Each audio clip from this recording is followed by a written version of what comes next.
Hello, hello. আসসালামু আলাইকুম। শুনতে পাচ্ছ? জি স্যার। হ্যালো। আচ্ছা ঠিক আছে, থ্যাংক ইউ। আমি অফিস থেকে তো ওই ২ টা ডিভাইস সিনক্রোনাইজ করে আমি আজকে ক্লাসটা নিব।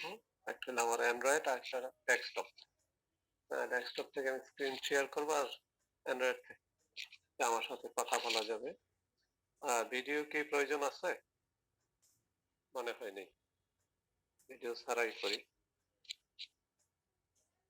ভিডিও দেওয়া যাবে কিন্তু এটা ওই যে অ্যান্ড্রয়েড তো অ্যান্ড্রয়েড থেকে একটু মুশকিল। তো ভালো আছো সবাই? Hello, hello. আলহামদুলিল্লাহ, আপনি কেমন আছেন? আলহামদুলিল্লাহ ভালো আছি।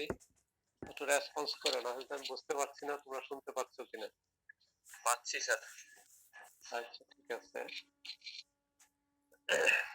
পার্টিসিপেন্ট সংখ্যা বাড়তেছে 111 জন। আর একটু অপেক্ষা করি, তারপর আমরা শুরু করি, তাই না?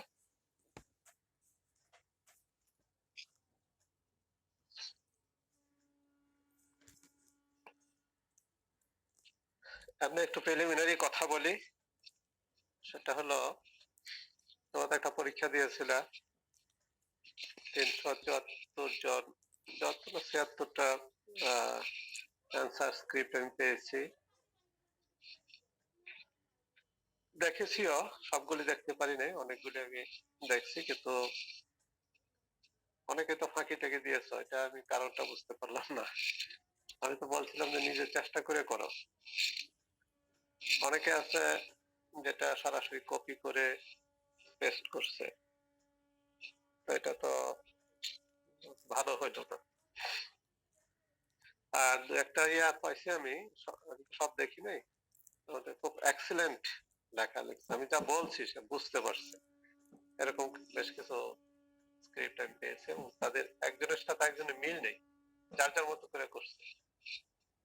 একটু গ্রেডিংও করছি আমি, যারা সরাসরি কপি করছে কোনো জায়গা থেকে বা ইন্টারনেট থেকে সরাসরি দিয়েছে তারা তো জেনারেলি একটু লয়ার গ্রেড পাইছে, সি গ্রেড। আর যারা সেলফ, তারা সবাই বিয়ের উপরে এ প্লাস আছে অনেকেই। তো ওইটাকে আমি খুব অপছন্দ করছি, যারা একদম কপি করছে। তো ভবিষ্যতের জন্য কিন্তু সতর্ক করা হইলো, কপি কোনোভাবেই করা যাবে না। আমি সবগুলি দেখবো, এটাও বলে রাখি। অবসর সময় আস্তে আস্তে আমি সবগুলি দেখবো কেন কি হয়েছে, এবং যারা খুব ভালো করছে বিষয়টা কি ছিল এবং কি হয়েছে সেটা নিয়ে আমরা পরে আলোচনা করব।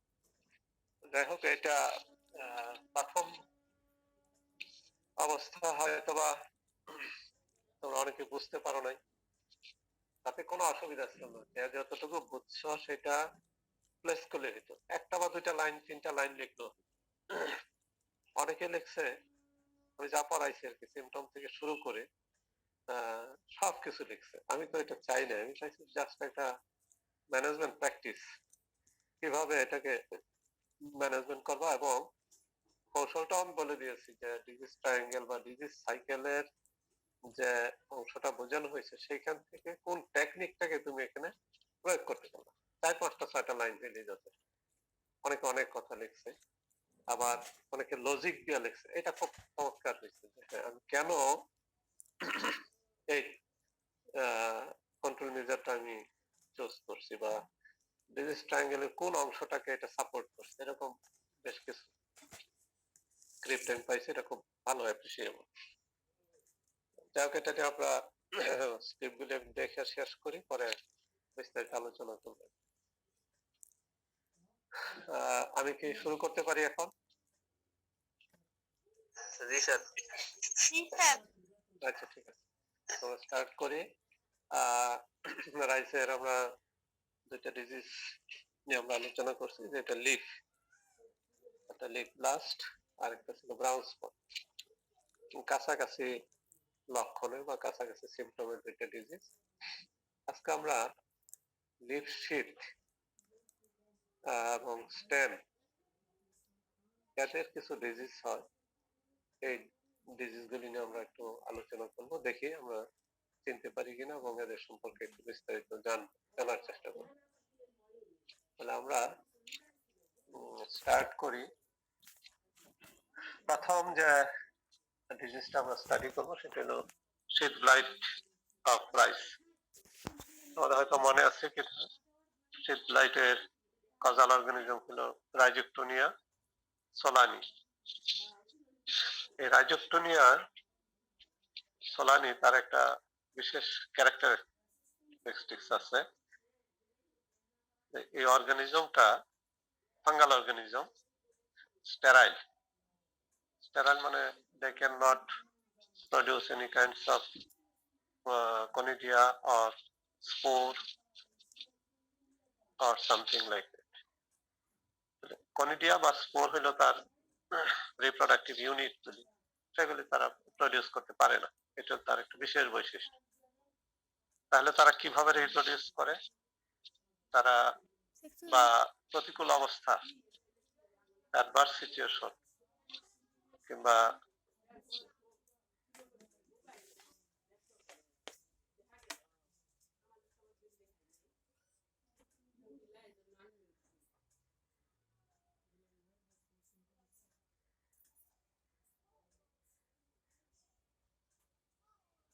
হয়ে একটি রাউন্ড স্ট্রাকচার তৈরি করে, শুধু মাইসিলিয়াম গুলি জড়ো হয়ে।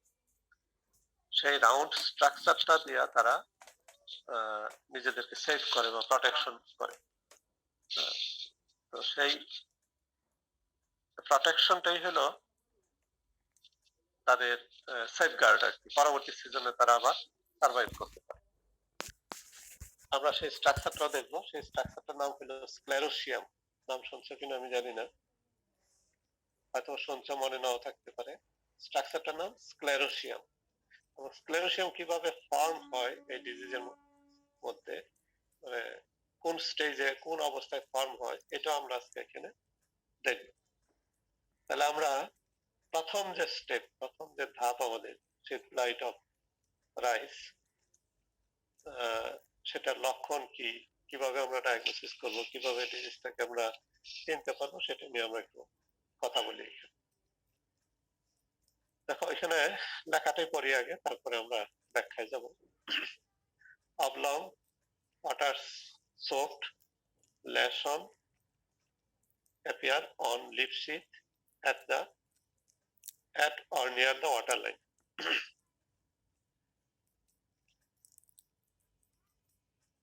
একটু লম্বালম্বি ধরনের ওয়াটার সোক। ওয়াটার সোক কথাটার মানে হলো পানি ভেজা। পানি ভেজা হলো যে আমরা যদি কাপড়ের মধ্যে বা সাদা শুকনো কাপড়ের মধ্যে, বিশেষ করে সাদা কাপড়ে পানি ছিটাই দিই, অল্প পানি ছিটাই যদি দিই, তাহলে সেখানে যেরকম দাগ দেখা যায় একটু ভিজা ভিজা, এই লিফ শীতের মধ্যেও ঠিক একই রকম দাগ দেখা যায়। সেটাকে বলা হয় ওয়াটার সোকড লেশন।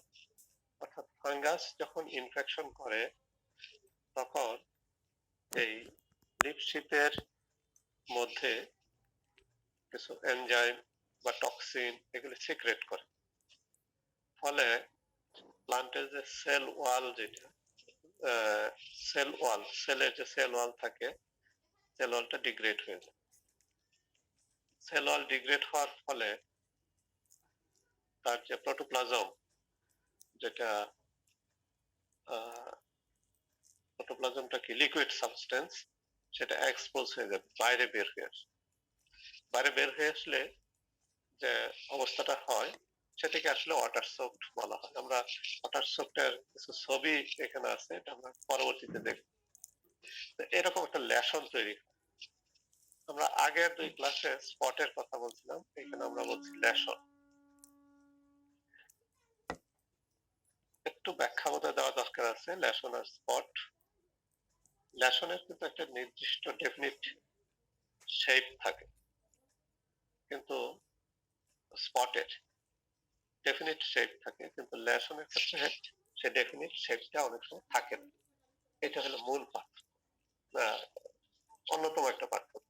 আর অনেক ধরনের পার্থক্য আছে, শুধু এটা মনে রাখার চেষ্টা করবা। Spot has a definite shape and size, but in case of lesion, it has no definite shape. Oblong লম্বালম্বি ধরনের পানি ভেজা লেশন দেখা যায় কোথায়? লিপ শিপের মধ্যে। এখন লিপ শিপের কোন অংশে দেখা যায়? নিয়ার দ্য ওয়াটার লাইন, অর্থাৎ ধানের চারা যখন রোপণ করা হয় তখন সাধারণত ফিল্ডে পানি থাকে, কর্দমাক্ত জমিতে রোপণ করা হয়, পানি থাকে। এই পানি যেখানে ধানের চারার গায়ে লেগে থাকে ঠিক এই অংশে ইনফেকশনটা করে, এই জন্য এটাকে বলছে নিয়ার দ্য ওয়াটার লাইন। তারপরে in 2 to 3 days the lesion become grayish white center surrounded by a dark purple or reddish brown margin.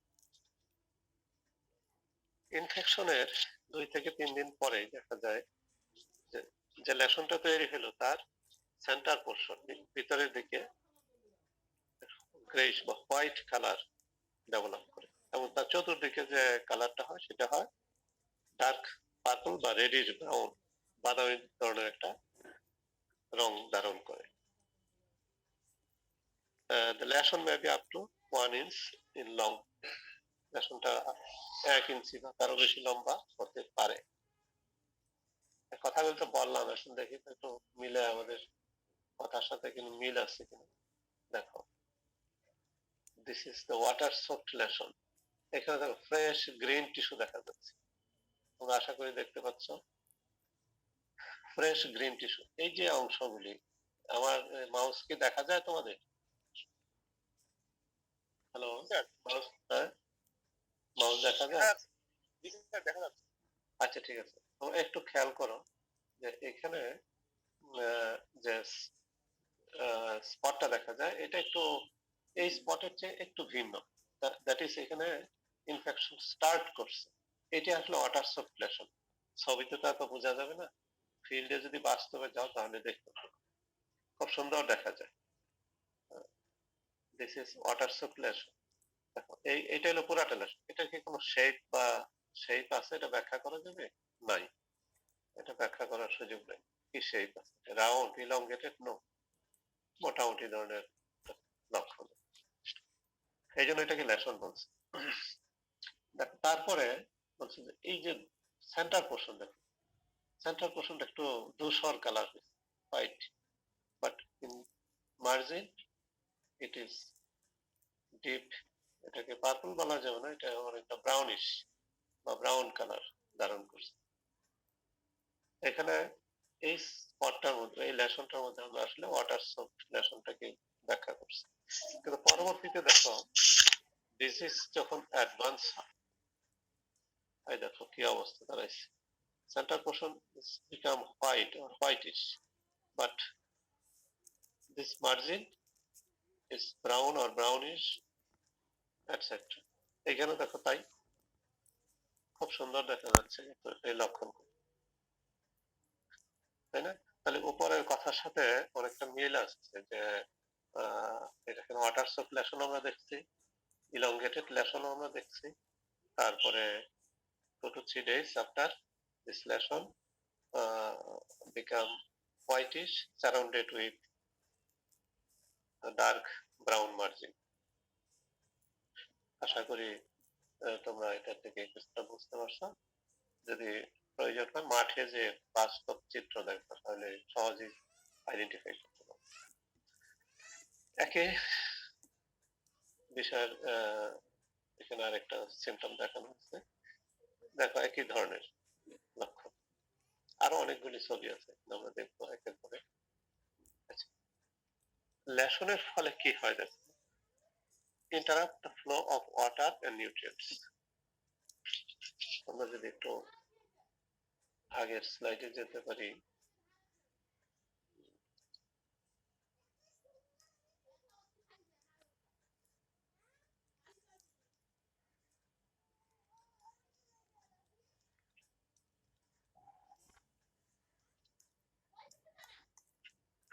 এখানে যদি লেশন তৈরি হইল, তাই না? বা এখানে এই যে এগুলোতে দেখো লেশন তৈরি, ফলে ইন্টারাপ্ট হবে না, নিচের থেকে যে ওয়াটার ফ্লো হবে পাতার মধ্যে সেটা ইন্টারাপ্ট হয়ে যাবে। এখানে আরো সুন্দর দেখা যাচ্ছে। দেখো এটা একদম হোয়াইট ড্রাই হয়ে গেছে।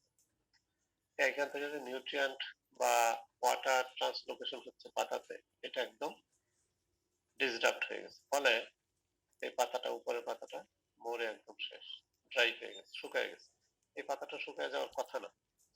এখানে দেখো কিছুটা সতেজ আছে, মাত্র ইনফেকশন হয়েছে। যখন আরো সিভিয়ার ইনফেকশন হবে অবস্থা খুব খারাপ হয়ে যাবে। এখানে একই অবস্থা, ইনফেকশন হয়েছে, দেখো এই পাতার মার্জিন গুলি একদম ড্রাই হয়ে গেছে, তাই না?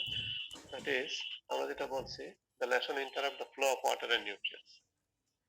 Tissue below the lesion may remain green. নিচের দিকে পাতা তো গ্রিন থাকবে, but in upper portion it become dry and dead and dry.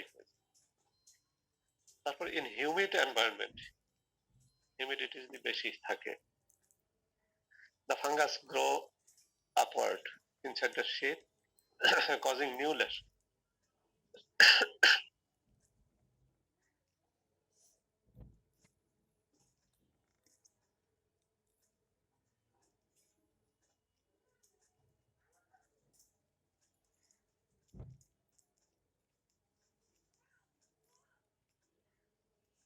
এটাতে এটা ট্রান্সমিট করে, এটা লিফেও করে, লিফ ব্লেডে করে, লিফ শিটের মধ্যে ইনফেকশন করে পরবর্তী।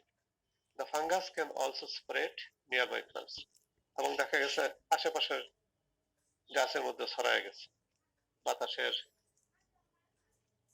কারণে বা অন্য বিভিন্ন কারণে এক গাছ আরেক গাছের সাথে একটু লাগে, টাচ করে, তখনই এই ফাঙ্গাসের মাইসিলিয়াম, স্পোর তো নাই, মাইসিলিয়াম গুলি এক গাছ থেকে আরেক গাছে ছড়ায় যায়, ফলে নিয়ার বাই যে প্লান্ট আছে সেটা।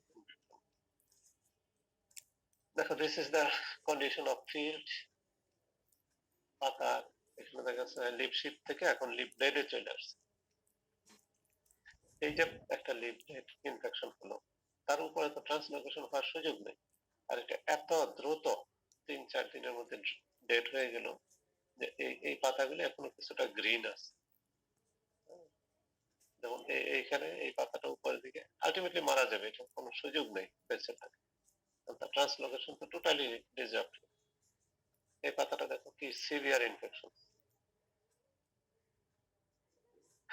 এখন তো সিভিয়ার ইনফেকশন হয়, তখন দূরে থেকে এই মাঠটাকে মনে হয় যেন মাঠ বা ফসল পুড়ে গেছে, এরকম একটা অবস্থা দেখে মনে হয়।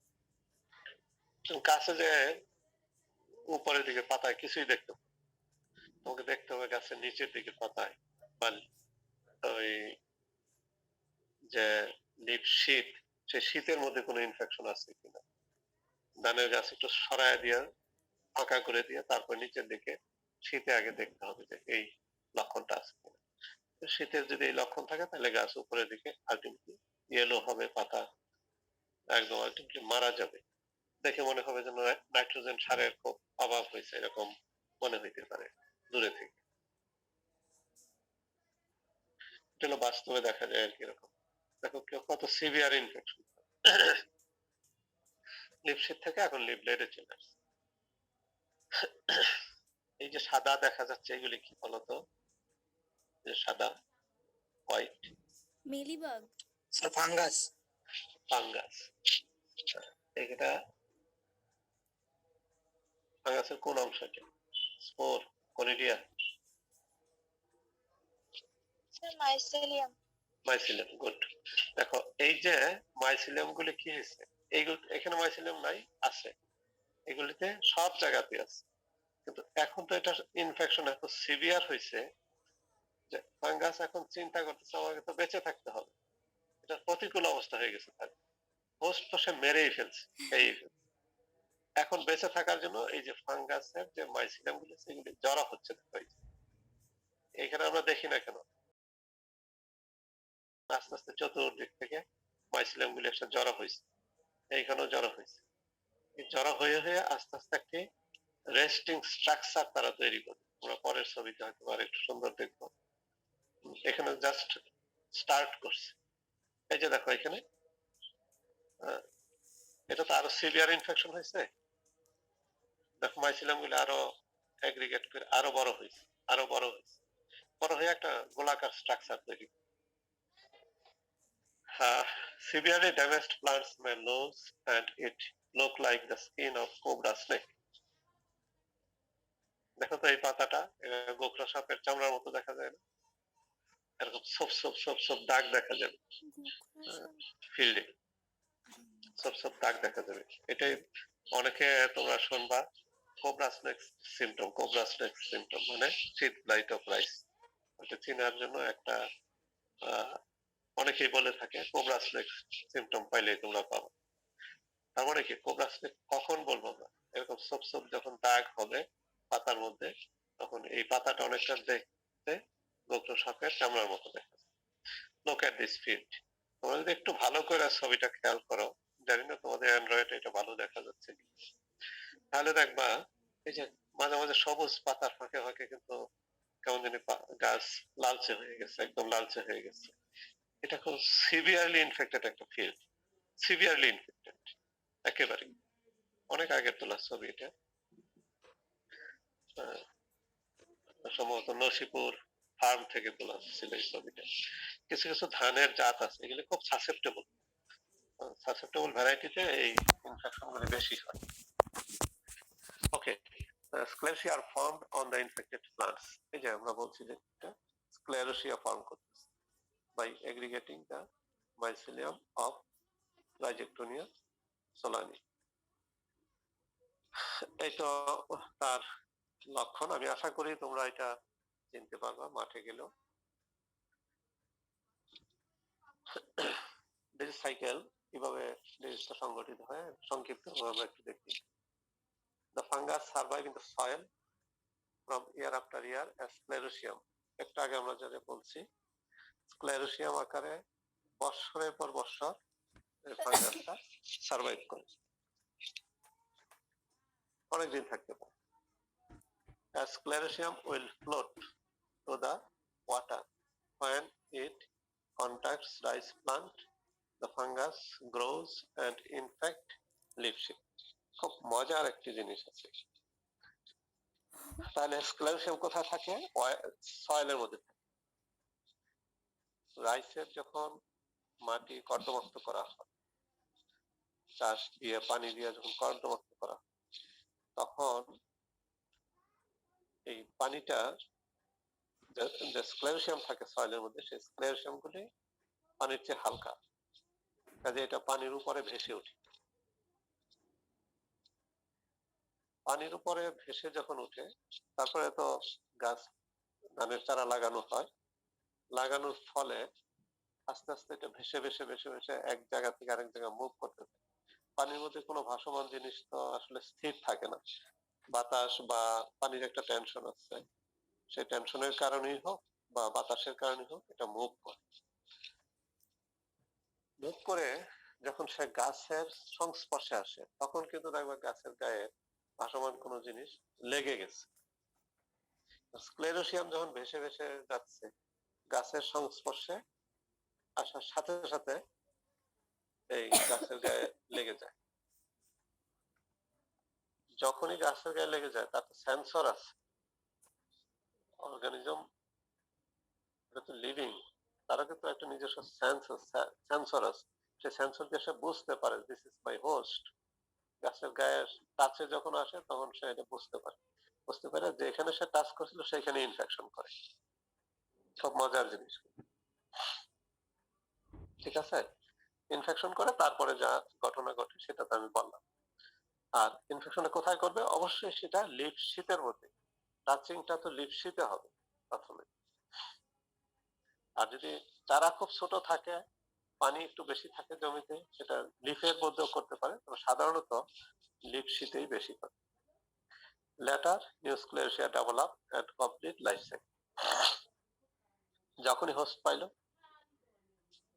সেখানে সিমটম ডেভেলপ করলো, ইনফেকশন করলো, সিমটম ডেভেলপ করলো, আবার তার লাইফ শেষ, মানে তার জীবনচক্র শেষ, তখন সে সার্ভাইভ করার জন্য আবার সে সয়েলের মধ্যে স্ক্লেরোসিয়া আকারে থেকে যায়। এইভাবেই তার ডিজিজ সাইকেলটা কমপ্লিট করে। সিমটমে আমি একটি কথা বলছিলাম যে it infect near the water line. কেন ওয়াটার লাইনে ইনফেকশন করে, আশা করি এই ব্যাখ্যা থেকে এটা তোমরা ক্লিয়ারলি বুঝতে পারছো যে স্ক্লেরোসিয়া ভেসে বেড়ায় যখনই সে পানিতে ভেসে বেড়ায়, যখনই গাছের সংস্পর্শে আসে তখনই সে হোস্টের সন্ধান পায়, আর সেই হোস্টকে যে অংশে টাচ করে সেই অংশে ইনফেকশন করে। এই জন্য ওয়াটার লাইনে এটা ইনফেকশন করে। আর এই ডিজিজটা দেখার জন্য অবশ্যই তোমাকে ইনিশিয়াল ক্ষেত্রে গাছের গোড়ার দিকে খুঁজতে হবে, উপরের দিকে এটা অনেক সময় দেখা যায় না বা বোঝা যাবে না। ফেভারেবল কন্ডিশনটা কি? Thick planting. থিক প্লান্টিং কেন? বেশি ঘন করে যখন আমরা গাছ লাগাই তখন এক গাছ থেকে আরেক গাছে এটা সহজেই ছড়ায় যেতে পারে, কাজেই থিক প্লান্টিং এ এটা খুব ফেভার করে।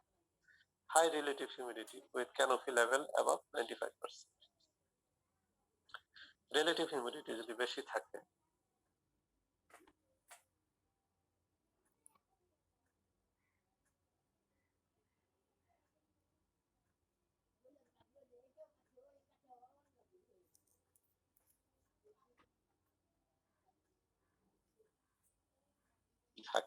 তাহলে ডিজিজটা বেশি হয়। তো এখন আমাদের বড় কাল্টিভেশন হচ্ছে, তাই না? কিছুদিন পরেই দেখবা বা এখনো মাঠে গেলে যাদের রাইসের একটু গ্রোথ বেশি হয়েছে ওদের এই মাঠে গোড়ার দিকে এই ডিজিজটা দেখতে পারবা। বিশেষ করে যদি স্বর্ণ ধান কেউ চাষ করে বা আরো কিছু ভ্যারাইটি আছে, মোরালেস সবগুলি ভ্যারাইটি দেখা যায় এই ডিজিজটার প্রতি কিছুটা হলেও সাসেপ্টেবল থাকে। স্বর্ণ আমাদের দেশীয় জাত না, এটা বাইরে থেকে আসা, ওইটা খুবই হাইলি সাসেপ্টেবল একটা ভ্যারাইটি। আমরা কিভাবে কন্ট্রোল করব? কন্ট্রোলের জন্য আমরা বলবো যে plant the least susceptible high yielding variety, যে ভ্যারাইটিটা একটু কম সাসেপ্টেবল অথবা রেজিস্ট্যান্ট যদি থাকে তো কথাই নেই, অথবা লিস্ট সাসেপ্টেবল এবং হাই ইল্ডিং যদি ভ্যারাইটি থাকে সেটা আমরা সাজেস্ট করি।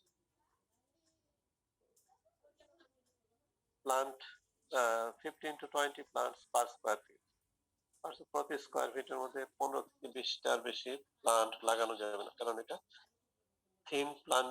থিক প্লান্টিং করলে ডিজিজ বেশি হয়। কাজে এর মধ্যে একটু থিক প্লান্টিং করতে হবে যাতে করে আলো বাতাসটা সহজে চলাচল করতে পারে, একটা গাছের সাথে যেন সহজে আরেকটা গাছে টাচ না হয়। প্লান্ট এট অপটিমাম টাইম, টাইমিংটা একটু সুন্দরভাবে অ্যাডজাস্ট করে নিতে হবে। Timely application of nitrogen fertiliser. Nitrogen fertiliser যদি সময় মতো অ্যাপ্লিকেশন করা না হয় তাহলে কিন্তু ডিজিজটা বেশি হতে পারে। এখানে আরো কিছু বিষয় কন্ট্রোল মেজার্স এর মধ্যে আসবে, এটা এখানে আসে নাই। সেটা হলো ক্রপ রেসিডিউস যদি থাকে, বা এটা অবশ্য সয়েলের মধ্যে থাকে, সয়েলকে পিউরিফাই করা খুব কঠিন, অনেক বছর পর্যন্ত এটা সয়েলের মধ্যে থাকে। কাজেই কোন এক সময় সয়েলকে বার্নিং করে দেওয়া হয়, কিন্তু সেটাও এখন করা নিষেধ। মানে সয়েল বলতে উপরে লতা পাতা বা ইত্যাদি দিয়ে সয়েল বার্নিং করে দিয়ে এটাকে অনেক কন্ট্রোল করা হয়, পরিবেশের জন্য ক্ষতিকর, যার কারণে ওই মেজারটা এখানে দেওয়া যায় না বা দেওয়া যাবেও না। আর ইউজ ফাঞ্জিসাইড, এখানে শুধু ইউজ ফাঞ্জিসাইডের কথা বলা হয়েছে। বাজারে এখন বহু রকম ফাঞ্জিসাইড আছে, সুইটেবল একটা ফাঞ্জিসাইড দিয়া এটাকে ট্রিট করলে ডিজিজ কিছুটা কম হয়। আসলে ফাঞ্জিসাইড দ্বারা এটা ট্রিটমেন্ট করে খুব একটা কাজ হয় না, কারণ যখন ডিজিজ দেখা যায় মাঠে কিউরেটিভ ফাঞ্জিসাইডের সংখ্যা কিন্তু খুব কম। কিউর করা বা গাছে যখন ডিজিজ হয় তখন কোন অবস্থায় দেখি আমরা গাছের লাইফ প্রায় শেষ, এই অবস্থায় আমরা ডিজিজ দিই, সেখান থেকে এটাকে কিউর করা খুব মুশকিল। কাজে প্রিভেন্টিভ মেজার নিতে পারলে সবচেয়ে ভালো। আমি এখানে ফাঞ্জিসাইডের নাম নেই, এটা একটা পুরাতন ফাইল সম্ভবত আমি আজকে যেটা দেখাচ্ছি। হ্যাঁ স্যার মাটির মধ্যে যে রেস্টিং স্ক্লেরোসিয়ামটা থাকে ওটাকে নির্মূল করার কি উপায় আছে? মাটির মধ্যে স্ক্লেরোসিয়ামকে নির্মূল করা খুব ডিফিকাল্ট। অনেক জায়গা, বিস্তর জায়গা, সেখান থেকে এটাকে নির্মূল করা যায় না বললেই চলে। এটাই আমি বললাম যে এক সময় এটাকে বার্নিং করে দিতে বলতো এই ডিজিজটার জন্য, যে বার্নিং করে দাও। কিন্তু বর্তমান সময়ে যেটা হয়েছে আমাদের বাংলাদেশের প্রেক্ষাপটে আমি বলছি, সেটা হলো more or less all the varieties are least susceptible, মানে হাইলি সাসেপ্টেবল ভ্যারাইটি বাংলাদেশে নেই।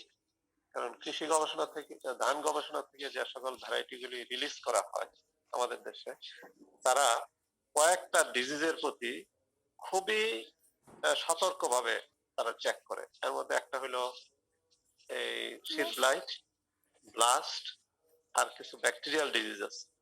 এই কয়েকটা ডিজিজের উপর তারা খুবই সতর্ক, যাতে করে সাসেপ্টেবল কোনো ভ্যারাইটি না যায়, মানে রিলিজটা হয়। ঠিক আছে, প্লান্ট প্যাথোলজিস্টরা যতক্ষণ পর্যন্ত সার্টিফাই না করবে একটা ভ্যারাইটি, ততক্ষণ পর্যন্ত কোনো ভ্যারাইটি রিলিজ হবে না। ইভেন এন্টোমোলজিস্টরা তারা করে, চেক করে যে কোনো ভ্যারাইটি। ব্রিডাররা ভ্যারাইটি বের করে, কিন্তু প্লান্ট প্যাথোলজিস্টের রিকমেন্ডেশন ছাড়া সেই ভ্যারাইটি মাঠে দিতে পারে না। কাজে আমাদের জন্য, আমাদের প্রেক্ষাপটে আমি বলবো যে এটা যদিও গুরুত্বপূর্ণ একটা ডিজিজ, কিন্তু এটা অনেকটা টলারেট করে যেতে পারে। সব বললাম তো, সব ভ্যারাইটিতে কম বেশি ইনফেকশন হয়, কিন্তু কোনোটাতে বেশি হয়, কোনোটাতে কম হয়। ঠিক আছে, মাঠে এটাকে ক্লিয়ার করা ডিফিকাল্ট, সম্ভব না। হ্যাঁ, উন্নত দেশগুলিতে সম্ভব, তারা কিন্তু ফিউমিগেশন করে। উন্নত দেশগুলিতে যখন চাষাবাদ করা হয় তখন ফিউমিগেশন করা, বিভিন্ন কেমিক্যাল দ্বারা যখন ফিউমিগেশন করে, সয়েলকে ফিউমিগেশন করলে এই ইনোকুলামের মাত্রা অনেকটা কমে যায়। সেটারও কিন্তু অনেক ক্ষতিকর দিক আছে ফিউমিগেশনের। একটু বলে, যেহেতু প্রশ্নটা করলাম, যে সয়েলের মধ্যে ক্ষতিকর মাইক্রোবসের চেয়ে উপকারী মাইক্রোবসের পরিমাণ অনেক বেশি। ক্ষতিকর মাইক্রোবস খুব কম, ভেরি পুয়ার। আমি যখন ফিউমিগেশন করি তখন ক্ষতিকরটা ডেস্ট্রয় হয়, সাথে সাথে উপকারীগুলিও কিন্তু প্রচুর পরিমাণে ডেস্ট্রয় হয়ে যায়। যার কারণে এগুলি না করা ভালো। পার গ্রাম সয়েলে, 1 গ্রাম সয়েলের মধ্যে more than 4,000 species of microbes আছে, more than 4,000 species। তার মধ্যে মনে করো 2টা বা 3টা বা 5টা বা 10টা আমাদের ক্ষতি করে, বাকিটা কিন্তু আমাদের উপকার। এটা মনে রাখতে হবে। কাজে সয়েলকে সহজে ট্রিটমেন্ট করা এটা উচিত না আর কি। তবে যদি সিড ব্যাড থাকে, সেখানে অল্প পরিমাণ জায়গাতে সয়েল ট্রিটমেন্ট করা সাজেশন দেওয়া হয়। ওকে, আমরা একটু পরের দিকে যাই, দেখি। হ্যাঁ, আমরা যেহেতু কন্ট্রোল মেজার্সে চলে আসছিলাম, এখানে আমাদের এটা শেষ। তবে কয়েকটা ফাঞ্জিসাইডের নাম এখানে দিতে পারলে ভালো হইতো। এই মুহূর্তে এটার জন্য স্পেসিফিক কিছু ফাঞ্জিসাইড আছে, আমার নামগুলি মনে আসতেছে না। ইদানিং অনেক ধরনের ফাঞ্জিসাইড আসছে মাঠে, আমি আরেকদিন যদি সুযোগ হয় বলে দিই। আমরা আরেকটা ডিজিজের মধ্যে যাব, সংক্ষিপ্ত। ডিয়ার স্টুডেন্ট, তোমরা একটু অপেক্ষা করো, আমার একজন গেস্ট আসছে আমি অফিসে, আমি ওর সাথে 2 মিনিট একটু কথা বলে তারপরে আমি আসছি তোমাদের সাথে।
ডিয়ার স্টুডেন্ট, আছো তোমরা সবাই? জি স্যার। Hello sir.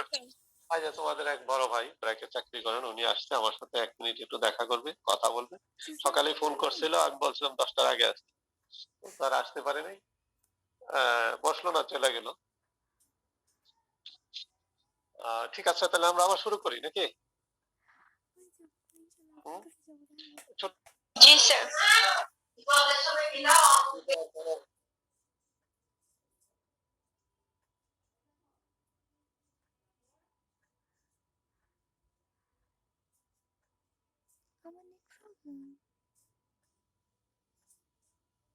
রে, কেউ আছিস? জি স্যার। কথা বলিস? আছি স্যার, আছি। আমার তো মনে হয় সবাই বোরিং ফিল করছে। না খাওয়াইনি বলে চা খাওয়াবো? না স্যার। না স্যার। না স্যার, আমরা ঠিক আছি স্যার। আচ্ছা ঠিক আছে, তাহলে আমি শুরু করি। জি স্যার। স্ট্যামরড, এটা যদিও শীতে নয়, স্টেমের মধ্যে। স্টেম মানে কাম, রাইসে তো স্টেম না কাম, ওটাকে স্টেম রড হিসেবে ট্রিট করা হয়। এটা আরেকটা পিকুলিয়ার অর্গানিজম দ্বারা। এই অর্গানিজমটার নাম হলো স্ক্লেরোসিয়াম, স্ক্লেরোসিয়াম রলফসি। এইটাও কিন্তু বন্দা, স্টেরাইল ফাঙ্গাস, রাইজোক্টোনিয়ার মতো। তারা স্পোর বা কনিডিয়া উৎপন্ন করতে পারে না। কাজেই এদেরও সার্ভাইভ করার জন্য সেই একই স্ট্রাকচার তৈরি করতে হয়। স্ট্রাকচারটার নাম হলো স্ক্লেরোসিয়াম, জেনাসটার নাম স্ক্লেরোসিয়াম। এটা একটা পিকুলিয়ার ঘটনা। ফাঙ্গাসের জেনাসের নাম স্ক্লেরোসিয়াম, এবং তাদের যে রিপ্রোডাক্টিভ স্ট্রাকচার, যেটা রেস্টিং স্ট্রাকচার, সেটার নামও স্ক্লেরোসিয়াম। ফাঙ্গাসটার নাম হলো স্ক্লেরোসিয়াম রলফসি, আর স্ট্রাকচারটার নাম হলো স্ক্লেরোসিয়াম। এই জন্য একটু ব্যাখ্যা দিয়ে নিলাম। দেখো সিমটমটা কি? Small black linear lesion on lower leaf sheet. শুরুটা হয় কিন্তু, যেহেতু এটা স্ক্লেরোসিয়াম মাটিতেই থাকে, ওইভাবে ভেসে উঠে লিপ শিটের মধ্যে প্রথম ইনফেকশন করে। এই যে water near the water line appear from the tillering or internode movement stage. যখন গাছের টিলারিং স্টেজটা হয় তখন এদের ইনফেকশনটা বেশি। Later they appear as uniform dark brown to black discolouration on leaf sheath. পরবর্তীতে লিপ শিটের মধ্যে এটা একটু ডিসকালারেড বা ব্রাউন লেশন ডেভেলপ করে, স্পট ডেভেলপ করে। কিন্তু তারপরে কি হয়, এই লিপ শিট থেকে তারা স্টেম বা কাম যেটাকে আমরা বলি, সেই স্টেমের মধ্যে ইনফেকশন করে। লিপ শিটে তারা অবস্থান না করে ভিতরের দিকে যায়। আর শীত ব্লাইটের ক্ষেত্রে কিন্তু ওই রাইজোক্টোনিয়া আশেপাশে ছড়া যায়, কিন্তু ওই ভিতরে স্টেমের মধ্যে আর ইনফেকশনটা করে না। এটা হলো দুইটা পার্থক্য। ইনফেকশন অনেকটা একই রকম। এই যে দেখো পরে কালো হয়ে গেছে, এই যে লিপশিট। পরবর্তীতে যে স্টেম, ভিতরে যে কাম, যেটা এই কামের মধ্যে ইনফেকশন। এটা খুব ভালো ছবি নাই, খুব বেশি ইয়াও নেই, অল্প পরিমাণ। Leaves of affected sheath die and turn brown. যে লিফটা থাকে এটা তো আগেরটার মতো মারা যাবেই। Black blotches are noted on culm under the rotted sheath. Rotted শিটের নিচে যে কাম বা আমরা যেটাকে স্টেম বলি, সেই স্টেমের মধ্যে পছন্দ রয়ে। Internal roots of culm rot and break off. Stem culm যদি ভেঙে যায় তাহলে এদিকে ভেঙে পড়ে। Numerous small black sclerotia are visible within sheath and stem at maturity. যখন ম্যাচিউর অবস্থায় চলে যায়, কালো কালো ওই স্ক্লেরোসিয়া ওই গাছের গোড়ায় বা গাছের আশেপাশে দেখা যায়। আমি এখানে একটি কথা বলে নিই একটু, সেটা হলো যে কি কথাটা বলতে চাইলাম,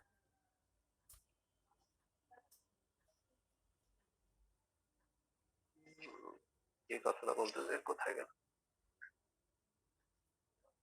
আচ্ছা ঠিক আছে, আমরা একটু দেখে নেই যে মাটির মধ্যে যে আমরা স্ক্লেরোসিয়ামের কথা বলছি, এগুলো দেখতে কেমন দেখা যায়। এই দেখো, দিস ইজ দ্য স্ক্লেরোসিয়াম। স্ক্লেরোসিয়াম মাটিতে থাকে। একজন বলছিলাম মাটি শোধন করতে। মাটির যদি এই কন্ডিশন হয় তাহলে এটা কি শোধন করা সম্ভব? বলো।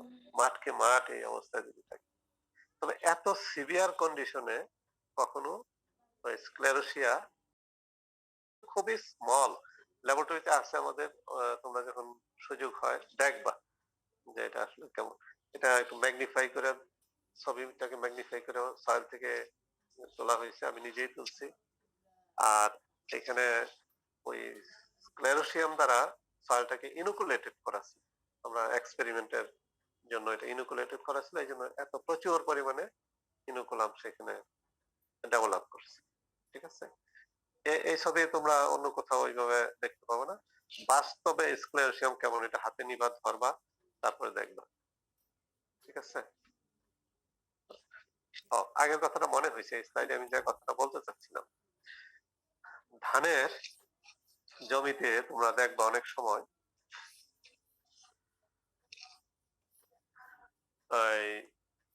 এই ডিজিজটা দ্বারা যখন ইনফেক্টেড হয় তখন একটু গোলাকার হয়ে, সামান্য একটু গোলাকার অংশ পুড়ে গেছে, মনে হয় যে বসে গেছে। আশেপাশে ধান সব ভালো আছে, কিন্তু মাঝে মাঝে এখানে সেখানে গোলাকার গোল হয়ে একদম ধানের গাছ মরে যে একদম নিচের দিকে বসে গেছে। মানে এখানে কোনো প্রোডাক্ট বলতে কিছু নাই, অল্প পরিমাণ জায়গাতে হয়। তার কারণ হলো এই ডিজিজটা যখন হয়, যেখানে স্ক্লেরোসিয়া থাকে সেখানে হয়, তখন আশেপাশে কিছু গাছের মধ্যে সেটা ছড়ায় যায়, খুব বেশি দূর যেতে পারে না।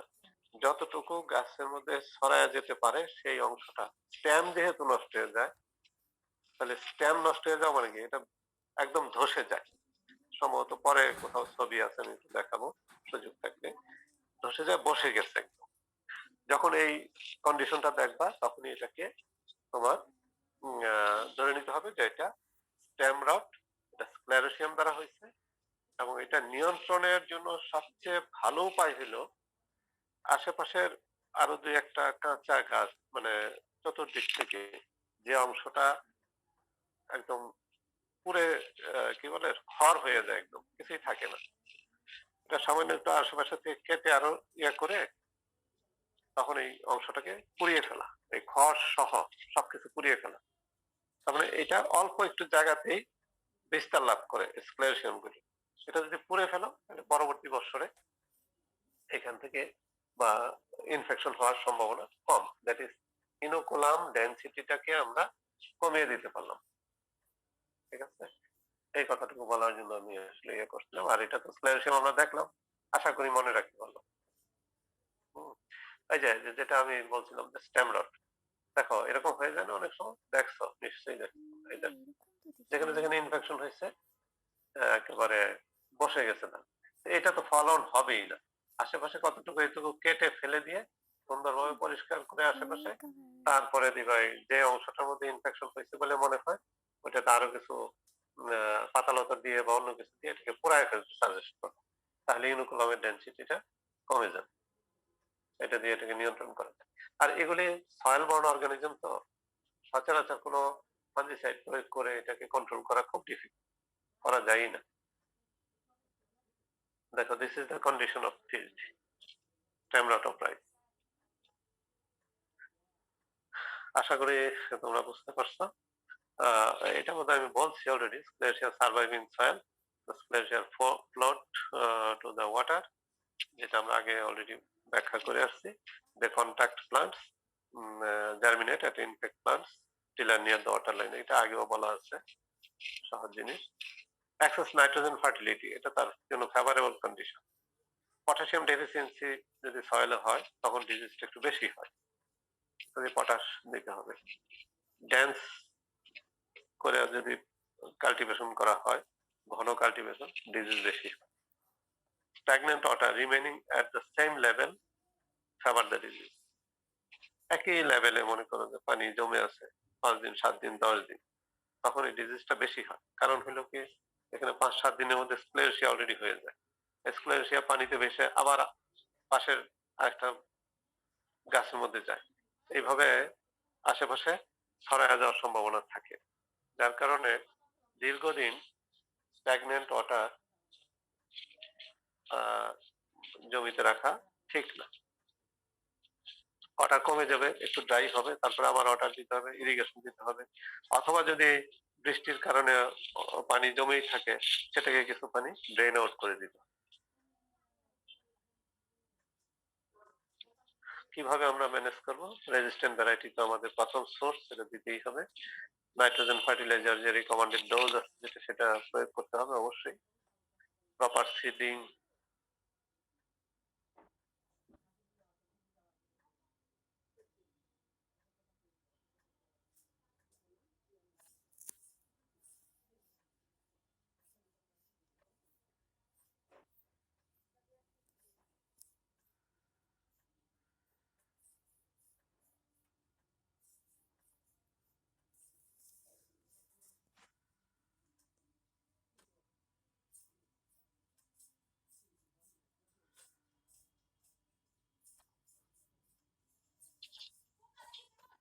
সেটা হলো lesson starts at the uppermost leaf sheath and closing the young panicle. যখন প্যানিকেল ইমার্জ করে রাইসের, ঠিক সেই অবস্থায় প্যানিকেল যেখান থেকে ইমার্জ করে, তার যে লিফ শীট আছে, সেই লিফ শীটটাকে ইনফেকশন করে ফাঙ্গাস। এটা স্যারোক্লাইডিয়াম অরাইজি দ্বারা হয়, অন্য একটা ফাঙ্গাস। স্যার ফাঙ্গাসটার নাম কি বললেন? স্যারোক্লাইডিয়াম অরাইজি। প্রথম দিন আমি যে ক্লাস নিয়েছি সেখানে এটার নাম আছে, একটু খেয়াল করে দেখুন। স্যারোক্লাইডিয়াম অরাইজি।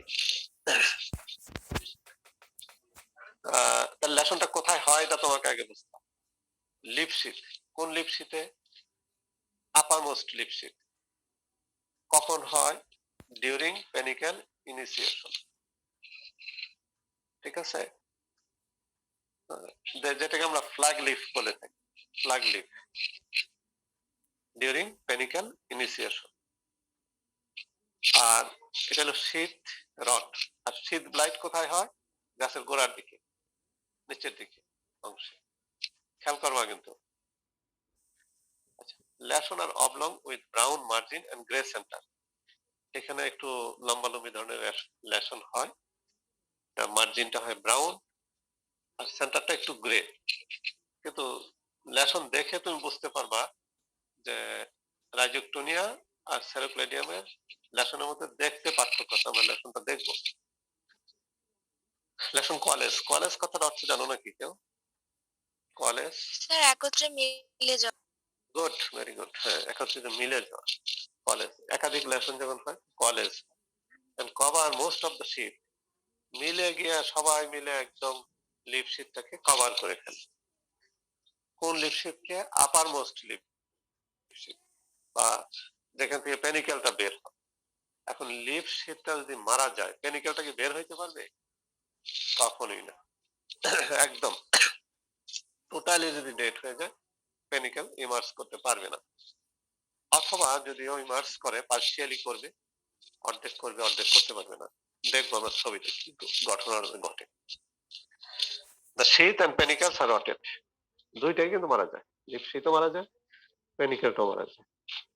দেখো কি ঘটনা ঘটে। This is the condition, right? মাঠে এটা দেখবা। দেখো প্যানিকেল পার্শিয়ালি ইমার্জ করছে, আংশিক ইমার্জ করতে পারছে, বাকিটা করতে পারে। এখানে দেখো শীত ব্লাইটে কিন্তু নিচের দিকে শীত হয়েছে, আর এটা উপরের দিকে শীত। এই যে দেখো রটেট হয়ে গেছে, তাই না? রটেট হলে কি হবে? এই শীত থেকে আর প্যানিকেল বের হতে পারবে। এখানে দেখো কন্ডিশনটা কি দাঁড়াইলো, এখানে টোটাল চতুর্দিকে গার্ডলিং করে রটেট হয়ে গেছে, ফলে এই প্যানিকেলটা আর বেরই হইতে পারবে। এই অবস্থাতে কোনো ধান হবে না। এখানে সম্ভবত দুইটারই ইনফেকশন আছে কিছুটা, শীত ব্লাইট এবং শীত রড দুইটারই ইনফেকশন আছে। আর এটা মাঠে তোমরা একটু দেখবা যদি সুযোগ থাকে। আমি যে ডিজিজ গুলো দেখালাম রাইসের, এগুলি মাঠে দেখলে তোমাদের জন্য খুব উপকার হবে যদি বুঝো এবং দেখতে পারো। এখন তো বাসা বাড়িতে চলে গেছো, আমি মাঝে মাঝে একটু মাঠে যাবো। এটা কিন্তু একটা নেশা, তোমার যদি এই নেশায় পেয়ে যায় তাহলে তারা কিন্তু এই নেশা থেকে বের হইতে পারবে না। এটা খুব মজার জিনিস। ওই কৃষি কে তো আমরা নেগলেক্ট করি, ঠিক আছে, সবাই কৃষি কাজ তো করি না, করতে চাই না, তো কাজ করার দরকার নেই, মাঠে মাঠে ঘুরবা, দেখবা যে আমরা যে প্রকৃতির মধ্যে যে কত কিছু আছে, কত কিছু লুকায়িত আছে, এটা মাঠে না গেলে বোঝা যাবে না। আর কিছু বইও পড়ার চেষ্টা করবা মাঝে মধ্যে। তাই আমার আজকে ক্লাস শেষ, এই সাইড দিয়ে আমরা তোমরা প্রস্তুত থাকবা যে কোনো সময়। হ্যালো স্যার কার মাইকটা ডিস্টার্ব করতেছে, এটা ঠিক করতে বলো, না হলে কিন্তু আমি এখান থেকে রেকর্ড করব, এগুলো যেন না হয়, বুঝতে পারছো? মাইকে ডিস্টার্ব যেন না হয়, এগুলি খুব বাজে জিনিস। আর আমি যদি রেকর্ড করি তাহলে তাকে পানিশমেন্ট দেওয়া হবে। আমি আমার ছাত্রদেরকে পানিশমেন্ট দিতে চাই না, কেন দেব? কখনোই না। কিন্তু তোমরা যদি পানিশমেন্ট চাও তাহলে তো আমাকে দিতে হবে।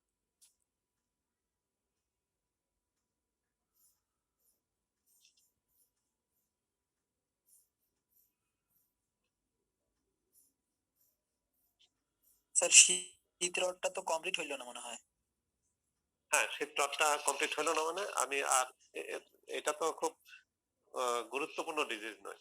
যেগুলি গুরুত্বপূর্ণ সেগুলি গুরুত্ব দিয়েই পড়াইছি, আর এটা একটু কম গুরুত্বপূর্ণ, এটা খুব কম দেখা যায়, এই জন্য এটার গুরুত্ব কম। তুমি তো favourable condition, control measure, disease cycle এগুলি চাচ্ছ, তো এগুলি খুব একটা দরকার নেই, কারণ তোমাদের এত কিছু মনে রাখা সম্ভব নয়। ফান্ডামেন্টাল বেসিক কিছু জিনিস মনে রাখার চেষ্টা করবা।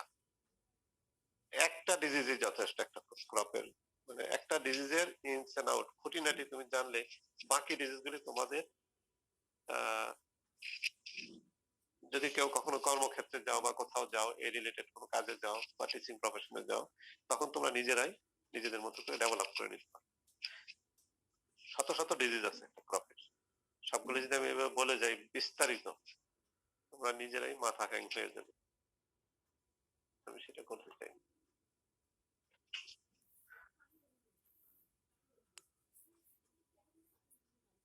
স্যার একটা কোশ্চেন। হ্যাঁ, শিওর। স্যার আমরা যে ভাতের মধ্যে মাঝে মাঝে মরা চাল পাই, ওটাই তো স্যার ব্রাউন স্পট। স্যার ওটা খেলে কি মানুষের কোনো প্রবলেম হয়? না, মানুষের কোনো প্রবলেম হয় না। তুমি আজকেই মরা চাল যা আছে সব খেয়ে ফেলবা, তবে এটার কোনো পুষ্টিও নাই। এখন কি মরা চাল পাওয়া যায় ভাতের মধ্যে? মাঝে মাঝে মেখে চালে পাওয়া যায়।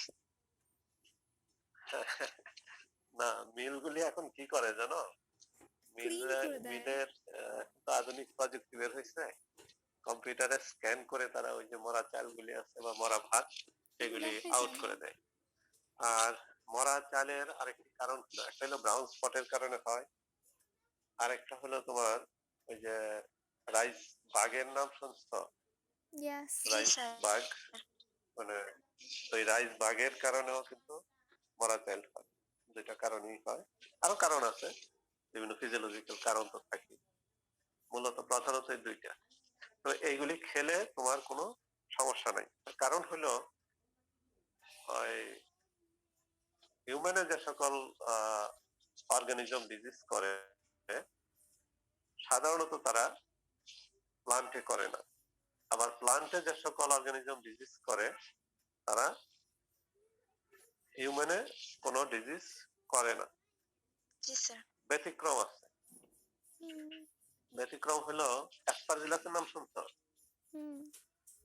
নাম তো শুনছো, ল্যাবরেটরিতে আমরা স্যার অনেক বলছি না অ্যাসপারজিলাস নিয়ে। সেই অ্যাসপারজিলাস এক ধরনের টক্সিন তৈরি করে। এই টক্সিন যদি তুমি খাবারের সাথে গ্রহণ করো, মানে খাবারের সাথে যদি তুমি অ্যাসপারজিলাস খেয়ে ফেলো, তাহলে সেটা কখনো কখনো টক্সিসিটি তৈরি করতে পারে। সেটা হিউম্যানের ক্ষেত্রেও টক্সিন, প্লান্টের ক্ষেত্রেও টক্সিন। কাজে এই ব্যাপারে সতর্ক থাকতে হবে। আর প্রকৃতি আমাদেরকে খুব সুরক্ষা দিয়ে, এগুলি সুরক্ষা না দিলে আমাদের বেঁচে থাকার কোনো উপায় ছিল না। আমি বললাম কি যে একটু আগে বলছিলাম যে 1 গ্রাম সয়েলের মধ্যে 4000 স্পিসিস অফ অর্গানিজম আছে, 4000 স্পিসিস। আর 1 গ্রাম সয়েলের মধ্যে তুমি যদি প্রত্যেকটা স্পিসিসের সংখ্যা কাউন্ট করো তাহলে সেটা 10 মিলিয়নেরও বেশি।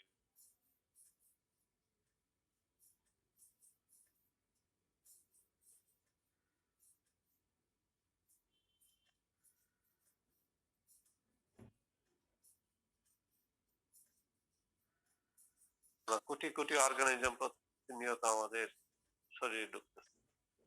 আবার শরীরেরই একটা রেজিস্ট্যান্স ক্ষমতা আছে যেটা দ্বারা এদেরকে প্রতিহত করে। আর কি প্রশ্ন? কি নাম প্রশ্ন করছিলেন? স্যার মেঘনা। মেঘনা, thank you for your nice question. আমি চাই ছাত্ররা একটু প্রশ্ন করুক, যাতে আমি উত্তর দিতে না পারি। কঠিন কিছু প্রশ্ন করো না। স্যার সব ছত্রাকবাহী রোগের জন্য কি নাইট্রোজেনের বেশি পরিমাণ আর পটাশিয়ামের অল্প পরিমাণ, এটা কি সব ছত্রাকের জন্যই আর কি ফেভারিট কন্ডিশন? না, কখনোই না। নাইট্রোজেন আর পটাশ, এদের দুইটা তো দুই রকম ফাংশন, মোটেও না, কিন্তু কোনোটার ক্ষেত্রে বিপরীত আছে। এই মুহূর্তে স্পেসিফিক উদাহরণ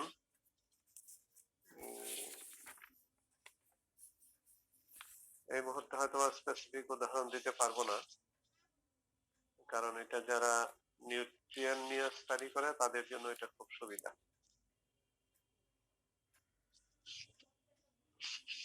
ঠিক আছে, thank you for your question. What's your name? Mohammad Abu Sufiyan Siddiqui. Abu Sufiyan Siddiqui, good. Sir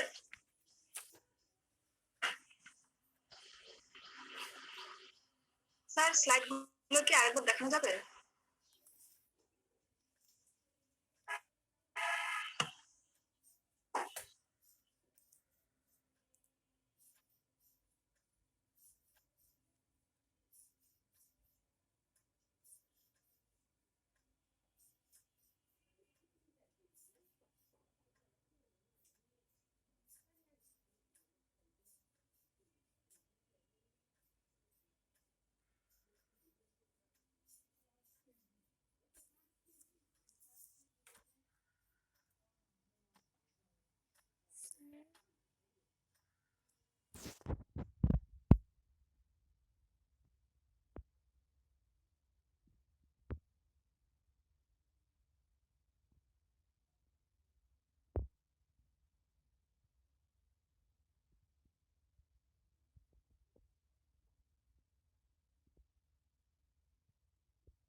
sir আপনি মিউট হয়ে গেছেন।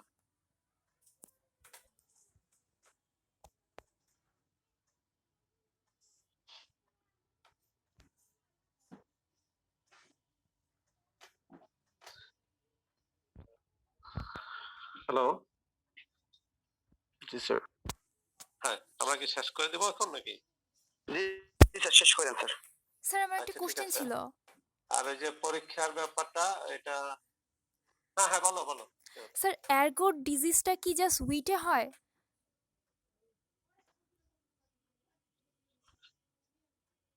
আবার বলো একটু। এরগট ডিজিজটা কি জাস্ট উইটে হয়? আর্গট, এরগট, হ্যাঁ। হ্যাঁ ডিজিজটা কি জাস্ট উইটে হয় না অন্য সিরিয়ালেও হইতে পারে? অন্য সিরিয়ালেও হয়, রাইসে যদি হয় জবে তাহলে হয়। রাইসে কি হয়? না, রাইসে আর্গট হয় না। হয় না। ও, আমি ভাবছি যে রাইসে যদি হয় উইটে তাহলে হয়, যদি জবে হয়। ব্ল্যাকটা হ্যাঁ যদি ব্ল্যাক রাইসটা আমরা খাই তাহলে তো আমাদের প্রবলেম হইতে পারে, ওই জন্য ভাবছিলাম। হ্যাঁ হ্যাঁ হ্যাঁ হ্যাঁ, সেটা হইতে পারে, রাইসে হয় না এটা। আর কিছু উইড আছে, আগাছা, ঘাস, এই ঘাসের মধ্যে এটা প্রচুর পরিমাণে ও আচ্ছা। আর্গটটা। আর্গটের উপকারী দিক আছে জানো তো? জি স্যার আছে, হুম, বাট আর্গট, ডিজিজও তো হয় স্যার। গ্যাংগ্রিন ডিজিজ হয়, তারপর বিভিন্ন লিম্স হ্যাঁ লস হয়ে যায়। হ্যাঁ গ্যাংগ্রিন। হুম, রাইট রাইট, ঠিক আছে, থ্যাংক ইউ।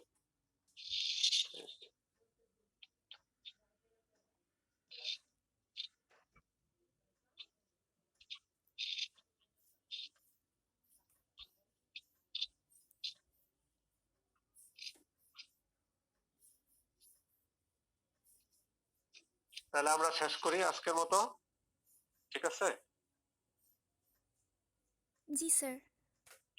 G sir.